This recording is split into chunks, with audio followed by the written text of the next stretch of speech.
사연입니다. 오늘은요, 경기도 성남에 있는 불곡고등학교에서 사연 보내주셨는데요. 읽어보도록 할게요. 안녕하세요. 저는 올해 고3에 올라가는데요. 선택 과목에 대한 고민이 있어서 사연 보내드립니다. 저희 학교가 3학년에 확통이 선택 과목으로 편성되어 있고, 경제, 수학, 수학과제 탐구, 확률과 통계 이렇게 묶여있는 걸로 알고 있어요. 확통을 선택한다고 하면은 제가 수학을 어려워하다 보니 확통이 전체 등급에 주는 타격이 훨씬 클 것 같아서 전략적으로 등급 안 나오는 수학탐을 선택하는 게 옳은 선택일지 궁금합니다. 이렇게 사연 보내주셨는데요. 수학을 어려워하는 학생이고 이쪽으로 가려고 하는 학생이 아니에요. 제가 상담을 좀 먼저 했었는데요. 문과 친구인데 수학하고는 전혀 관련이 없는 쪽이거든요. 이런 친구들은 확통보다는 수학탐을 선택하는 게 옳아요. 이제 그 이유를 한 두 가지 차원에서 말씀드리면서 수학탐을 공부할 때 조금 신경 쓸 만한 주제들 한 몇 개 좀 알려드릴 테니까 한번 보시기 바랍니다. 네, 기본적으로요. 확통과 수학탐 선택에 있어서 저는 수학탐 선택을 당연히 추천을 합니다. 이제 그 두 가지 이유를 말씀드릴 건데요. 첫 번째는 내신이에요. 일단 수학 성적이 높지 않은 것뿐만 아니라 수학을 어려워하는 친구들은요. 기본적으로 수학에 대한 학업 역량 있죠. 그러니까 학종에서 평가를 할 때 학업 역량을 조금 낮게 평가받을 수밖에 없어요. 학업 역량이라고 하는 것은 내신 성적 자체를 보는 것도 있지만 그 과목에 대한 동기나 자기 주도적인 학습 능력이나 여러 가지 어떤 그런 가능성들도 좀 보기는 보거든요.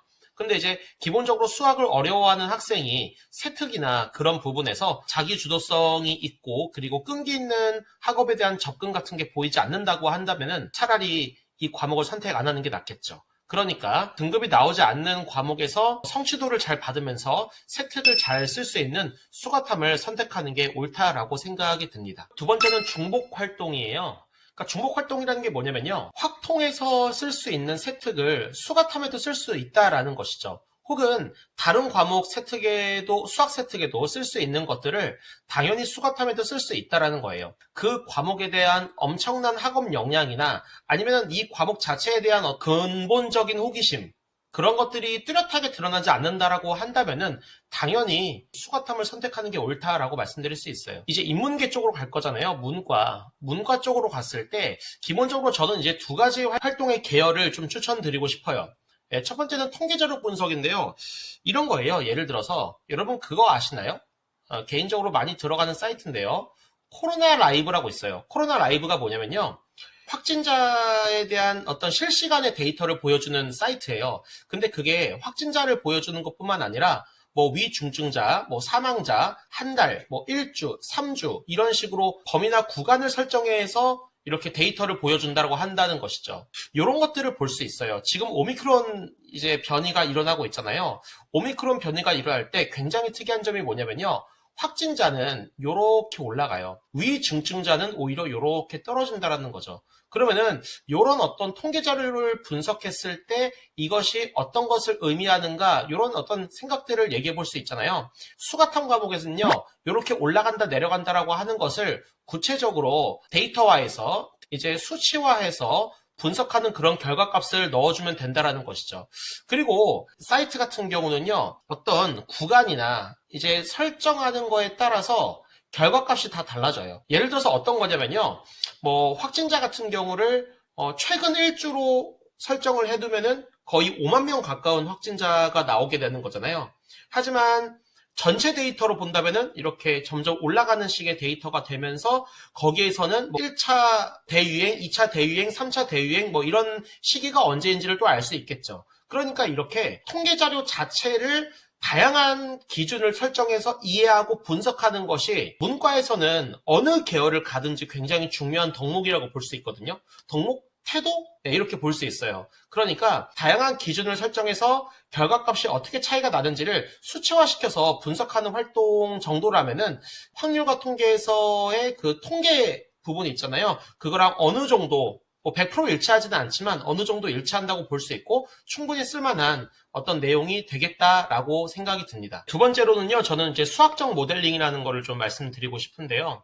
수학적 모델링이라고 하는 것은 인문, 사회, 자연과학에서 일어나는 일들을 수학적으로 수치화시켜서 인과관계를 따지거나 어떤 현상을 살펴보는 영역이라고 볼 수 있는데요. 저 같은 경우는 우리 문과생들한테 인공지능이라는 걸 좀 말씀드리고 싶어요. 우리가 하는 어떤 문자 언어들이나 어떤 음성 언어나 그림이나 이런 것들은 대부분 우리 문과에서 다루는 거잖아요. 그런 것들을 수학적으로 수치화시키는 거죠. 수학적으로 수치화시킨다는 것은요, 이거는 데이터로 변환할 수 있는 가능성을 의미하고요. 데이터로 변환하면은 이거를 인공지능에 탑재할 수 있다라는 거죠. 그러면은 우리가 연구해야 할 부분은 뭐냐면요, 이것을 어떻게 하면은 가장 단순하면서도 정확하게 변환할 수 있을 것인가, 이 부분에 주목을 하는 거예요. 근데 이것을 이렇게 짧은 시간 안에 말씀드리기에는 너무 긴 내용이기 때문에 혹시 이 부분에 대해서 관심을 가지고 있거나 이번에 3학년 올라가서 한번 도전해보고 싶다라고 하면은 저한테 또 메일을 보내주시기 바랍니다. 관련해서 할 수 있는 것들을 저도 한번 연구해보고 같이 한번 생각을 좀 해보도록 할게요. 아까 말씀드린 거에 대한 예시가요, 뭐 이런 것들이 있을 수 있어요. 인공지능의 언어 처리, 그리고 이제 자연어 처리라는 것도 있어요. 그리고 왜 우리 이런 것들 있죠. 픽셀. 그 픽셀 같은 경우는 디지털 그래픽을 만들기 위해서 필요한 어떤 단위라고 볼 수 있잖아요. 이런 것들을 결국에는 인공지능이 처리하기 위해서는요, 그림이나 예술적인 어떤 내용들이 이렇게 변환될 필요가 있다는 거죠. 그랬을 때 이런 활동들이 가능하다라고 볼 수 있을 것 같습니다. 그래서 이 학생 같은 경우는요, 확통보다 수가탐을 선택하는 게 좋을 것 같고요. 수가탐을 선택했을 때 이러한 활동들을 너무 무리해서 많이 한다라기보다는 학생이 할 수 있는 영역의 활동만 해도 좋을 것 같고, 오히려 이 에너지를 다른 어떤 교과, 그러니까 본인이 지원하고자 하는 전공 적합성을 살리기 위한, 혹은 학업 역량을 살리기 위한 그런 어떤 교과에서 노력하면 훨씬 좋지 않을까. 너무 에너지 쏟지 않아도 좋을 것 같고요. 궁금한 거 있으시면 저한테 문의해 주시면 되겠습니다. 오늘 영상 도움 됐다면 구독과 좋아요 눌러주시고, 저는 오늘 여기까지 한번 해보겠습니다. 감사합니다.